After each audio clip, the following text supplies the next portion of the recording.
Okay. Sharing screen.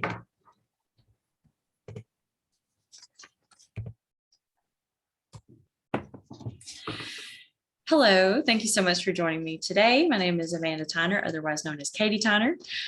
This is my capstone presentation for the EDS program Teacher Leader, and it's called Bridging the Gap, Literacy Skills for Success in Newcomers. So the United States of America is in a constant state of change, and so are classrooms. The English as a second language population in Albertville City Schools is at an all-time high. And of course, we are continuing to see those numbers trend upwards. EL students or English learners that come into our school system range from somewhat proficient to speaking no English at all. And some have dialects of Spanish that are so difficult to understand, even for our bilingual students, that it's difficult to find some things to actually help them and be successful. So the school system is in a situation where the number of newcomers, EL students, is growing exponentially.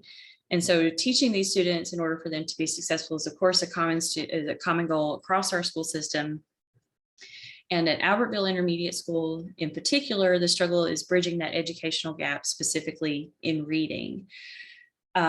So giving EL students the opportunity to be successful in their 2 years at Albertville Intermediate School is a long-term goal in gaining the skills necessary for them to continue on and be successful in middle school. So looking at our context and demographics of our study, or my study, is we're focusing on Albertville Intermediate School, and we have about 882 students in 5th and 6th grade. 55% of that 882 students is Hispanic or Latino, and then 33% has limited English proficiency. And so the focus of this study is on that 33%, looking for strategies and methods that will build that bridge to help our EL population become more successful. So of course, looked straight to the research that had already been done. Some of the research that I looked into was Flint et al. Talking about building relationships with newcomers, and Garcia specifically discussing about the benefits of learning vocabulary in a dual language situation. So for example, Hispanic students could learn English while the English students were learning Spanish words. And then another aspect of the Gonzalez and Tejero Hughes study was about Spanish literacy intervention, because if a EL student is proficient in their own language, then it should easily transfer over to English. So looking at the different studies that I looked at initially in the research, the Garcia study was talking about looking for deeper relationships between dual language students and monolingual students. She was looking at 3- and 4-year-olds in a Head Start program. So there is some discrepancies in her research and talking about like 5th and 6th graders, but the idea still converts over, that it is specific, like her studies is specifically looking into the vocabulary acquisition, and that the idea is that the monolingual students would be learning Spanish and the bilingual students would be continuing to develop their vocabulary in English as well. So this also goes into the Gonzalez and Tejero Hughes study, that if an EL student has a strong foundation in their native language, then it would be easy to convert over those skills into the English language. So establishing these connections between what they know and establishing relationships with them is 2 of the key components to be successful. EL students oftentimes do not participate in classroom activities because they often feel intimidated, or it could be the reverse of what they would feel, that they don't know the language, so therefore they don't have to participate in classroom activities. So regardless of the language barrier, it's really important, especially in the study done by Flint et al., that we maintain those meaningful relationships and we boost that confidence of our EL students. So what I wanted to look at in my research are methods and strategies that would help our EL students be more successful in the general education classroom. Sorry, Blakely just made a noise.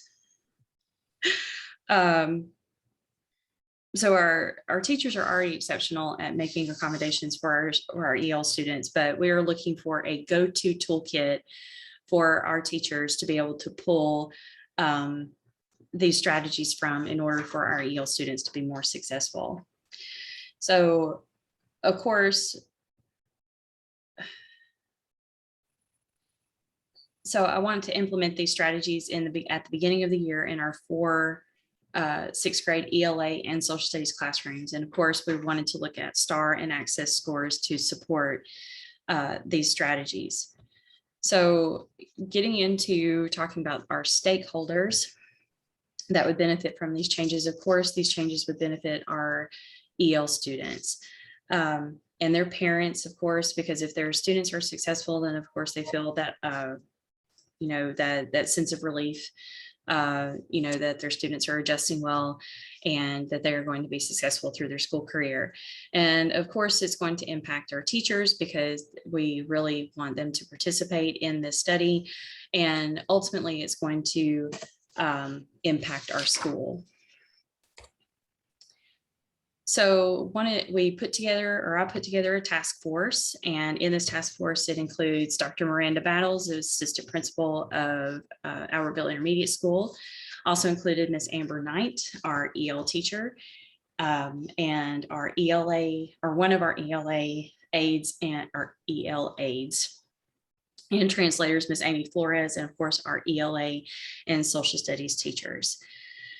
So in our first initial meeting, we talked about, we had an open discussion about some certain tools that we could use, and each member presented their own ideas and we developed a list together. And this is really paying tribute to our leadership standards as far as having to collaborate with multiple individuals to solve our presented problem. So with step 4, of course, with the development of our task force, there are some limitations. We are focusing only on one school as opposed to our school system. And of course, participation is always a limitation. We had 2 social studies teachers ultimately participate and 2 ELA teachers participate. So that limited the data that we could get from the study itself. And of course, we also had limited starting data when we initially started the task force because it was during the summer.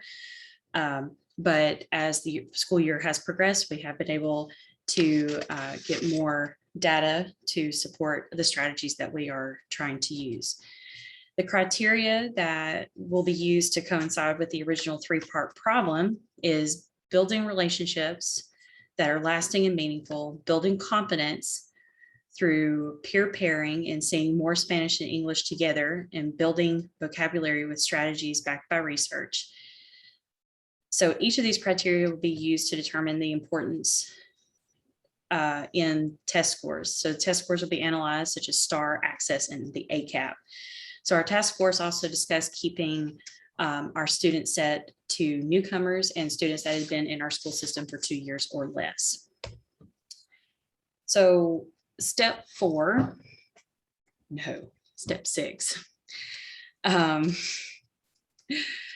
We really focused on the task force really focused on the Gonzalez and Tejera Hughes study about students learning Spanish words along with English vocabulary, because it would be equally beneficial for both the English students and the Spanish students. Ms. Flores mentioned that in her experience in the classroom as an EL aide, that students are excited to see English students trying to learn Spanish, and then vice versa. So the first strategy will be to encourage teachers to develop an interactive vocabulary wall with both English and Spanish terms. So a QR code was attached to the English word, and that QR code would take the student to a website that would give them the word in Spanish, so they could hear it in both English and Spanish, and it would give them that word in a sentence in both English and Spanish. So this was also going to help build confidence for our EL students to recognize the word and to understand how it's used. Other strategies that will boost their confidence would be peer pairing and establishing meaningful relationships. It was suggested also by the Garcia study.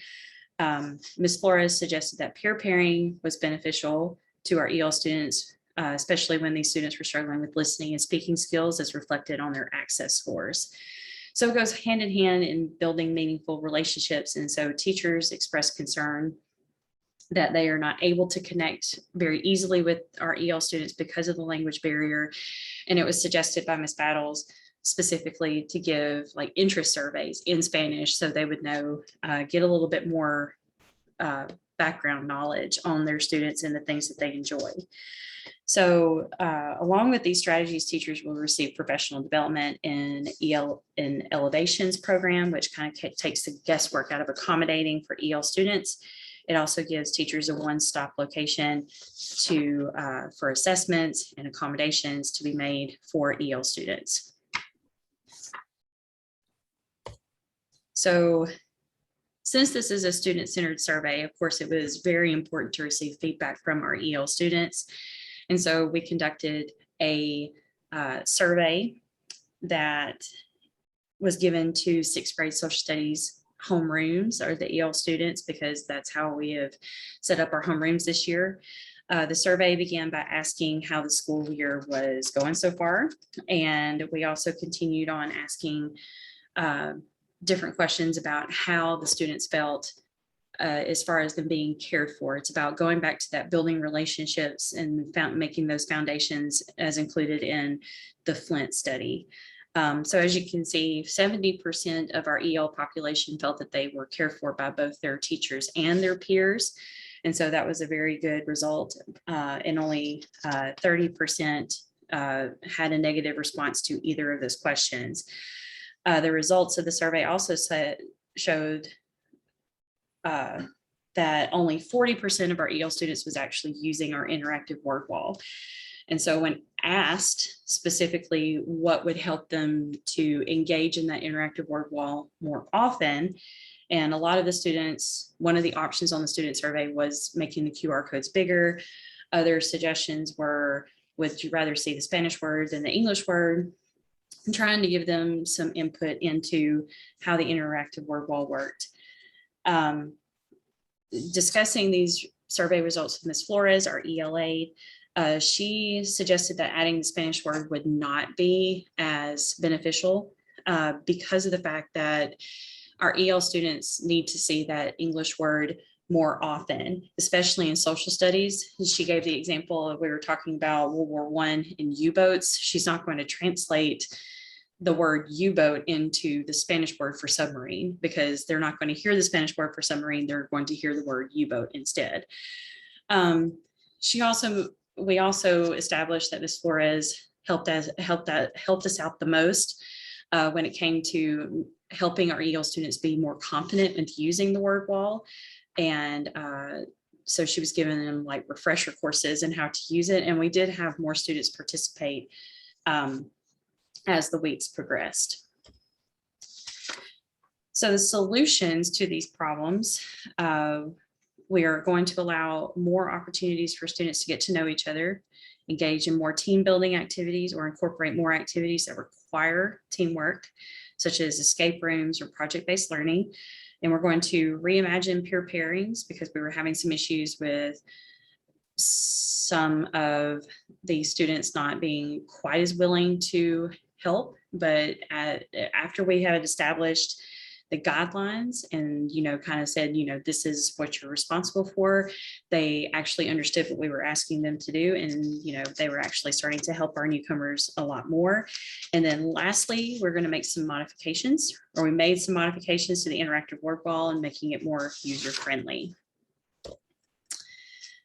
So the implementations of these solutions took place after fall break in our sixth grade social studies homerooms. We did team building exercises, to encourage more communication. We're trying to get our EL students to open up more and to build those lasting relationships. We also met with our peer helpers and we told them, these are the expectations and this is what we need you to do. It's not do the work for them. It's, maintain that closer relationship. If they need help, let us know. Just really just keeping that bridge of communication open. We also instated a Spanish word of the week. So, our EL students could see that we are making just as much of an effort to learn new vocabulary just as much as they are. And we reintroduced the word wall. Like, we gave everybody, all students, a refresher course on how to use it, because of course, both our English and Spanish speaking students would benefit from having this interactive word wall. So now that our STAR data is available, we had a more of an idea of a starting point for this year's group of students. And so we can see, based off of that data, that most of our EL students, this particular example has 4 of our EL students that fit into that newcomer group, that all of them need urgent intervention. And we hope that these strategies that we are implementing, we would see the continuation, or we would hope that we see their scores trend upwards. So along with STAR data, we'll also analyze access scores. This is an example of one of our access scores, and you can see listening, speaking, reading, and writing, and where they fall on that scale. Again, we want these strategies to be implemented to see these numbers trend upward. And of course, with the ACAP, we want to see those numbers trend upward as well. So ideally, this research will continue throughout the school year, and we'll continue to monitor STAR, ACAP, and access scores to see if these strategies are helping. And hopefully we can implement them in the next school year school-wide. So as far as meeting with the task force, we will reconvene after the next STAR test is given, which will happen in December. We will also give another student survey and a teacher survey to see how these strategies are helping, and the observations that teachers are seeing with these strategies. Then we will reconvene again in May to look at the STAR assessment again, along with another student and teacher survey to see how the end of the year was with these strategies. And then we'll reconvene one more time to look at ACAP scores if they're back in July. This year they didn't come back until September, so we may move that meeting into September, but we will also look at access scores and reassess these strategies and make improvements for the next school year. Thank you so much for your attention, and that concludes my presentation. Let's see.